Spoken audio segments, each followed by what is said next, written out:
So good morning guys, papunta po kami ngayon sa Isabela.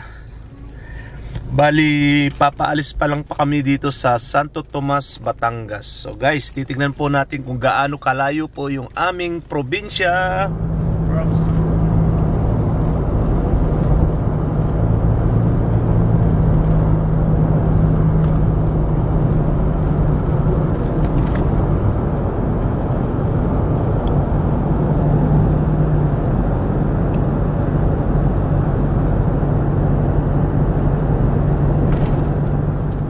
So yung guys, super traffic.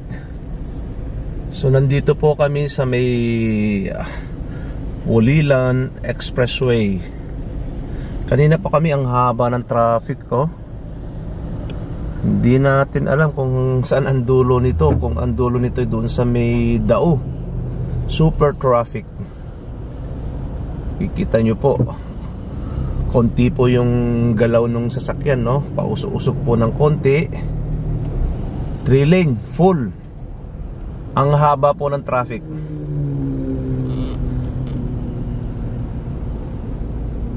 Salukuyang yung aking mga kasama, oh, tulog na tulog. Sarap po ng mga tulog nila. So yung guys, dito na po kami sa Tiplex. Naligaw po kami. Dumiretso po kami dun ng dumiretso po kami dun sa may Subic. Tapos bumalik po kami. Ayun, nahanap na po namin yung Tiplex. Kasi nga hindi kami gumamit ng Waze. Kasi nga yung Waze minsan nililigaw ako. Minsan nawawala yung net. So nadidelay po. So yan, sinusunod lang po namin itong sketch po ni paring Joshua. Ayan, no? Ito na daw po yung bagong yung pinakamabilis na daan pauwi po ng Isabela. So yun nga, so yun guys, San Jose City na po. So, alampasan na po namin yung traffic. So from Santo Tomas, Batangas to San Jose City ay 6.5 hours. So maya paakyat na po kami ng Santa Fe. Makikita po natin mamaya yung bitukang manok na sinasabi nilang daan. So ngayon guys, nandito na kami sa Santa Fe. Aakyat na po kami sa bundok. So guys, ito po yung sinasabi nilang Dalton Pass going to Cagayan Valley. So kita nyo po yung mga views in abundance. Yes, and kita nyo po yung mga daan. Parang bitukang manok. Paakyat po yan. Sa Quezon yung bitukang manok.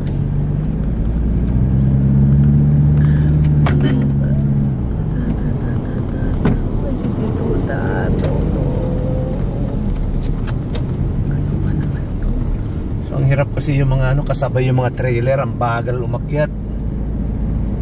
So kailangan natin i-overtake. Kasi pag nasa napakabagal talaga nila. So yan, kita nyo yung banda ron, baba, ang lalim, ang taas. Nung kami umuwi po nung Isabela noon 4 years ago, marami po kaming nakikitang dito, yung nagtitinda ng baboy ramo dito sa gilid-gilid to. Pero hanggang ngayon wala pa kami nakikita. Siguro wala silang nahuli. So yun guys, nandito po kami sa may Bagabag. Nag-stop over po kami para makakain po muna kami ng bukupay po ng GNB. Ayan, no? Ang sarap po. Wow, malinamnam.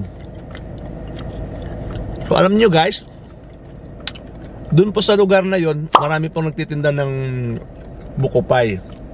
Pero GNB lang po yung pinipilahan ng mga tao. Ang haba ng pila.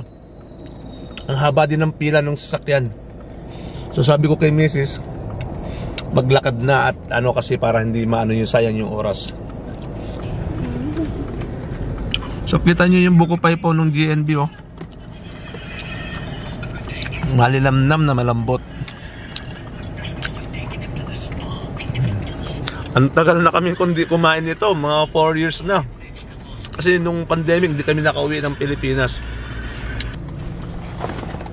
So bumili po kami ng ube de leche at saka buko pay. So yun, alis na po kami ulit.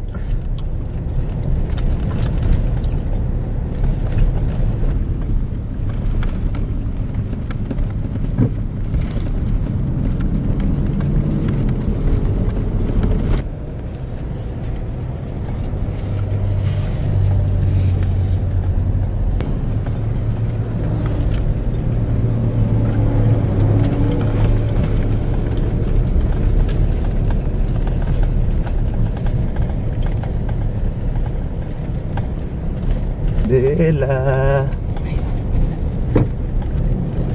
Nasa Isabela na po kami. Malapit na.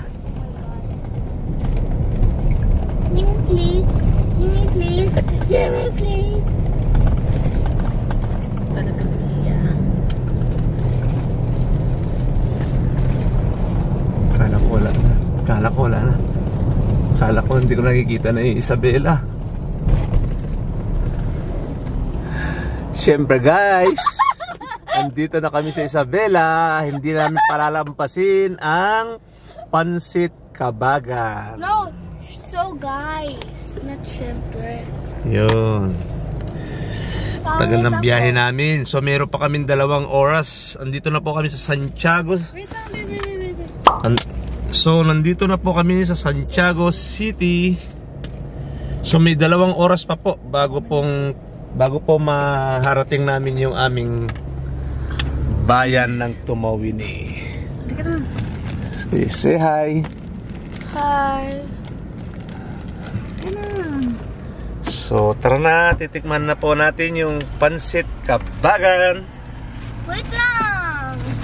Anong wait lang? Ano order mo? 2 super jumbo. Isang super special. Hi guys. So we are gonna eat Pansit Kabagan. Yes, Felicitas. Fast food and restaurant. So we're gonna eat. Nom nom nom like this. So yan, kakain na po kami. Yan po yung Pansit Kabagan.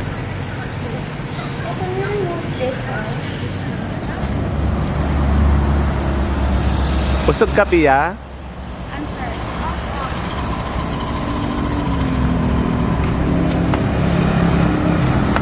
Wait.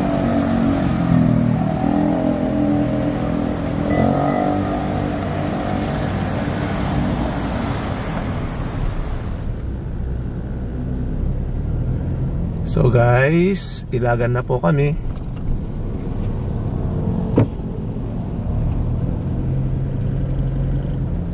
So konting ano na lang, konting kembot na lang. Malapit na po. Mga 30 minutes na lang po from Ilagan to Tumawini. So kita nyo po dyan, no, yung pong upuan na pinakamalaki.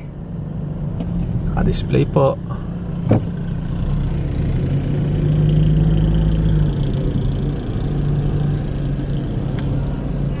So yun guys, nandito na kami sa Isabela. 8 o'clock ng gabi. So ang haba ng traffic, kaya nagabihan kami. Yan. Ito sila, traffic. Ito yung mga alamag ng bukuan.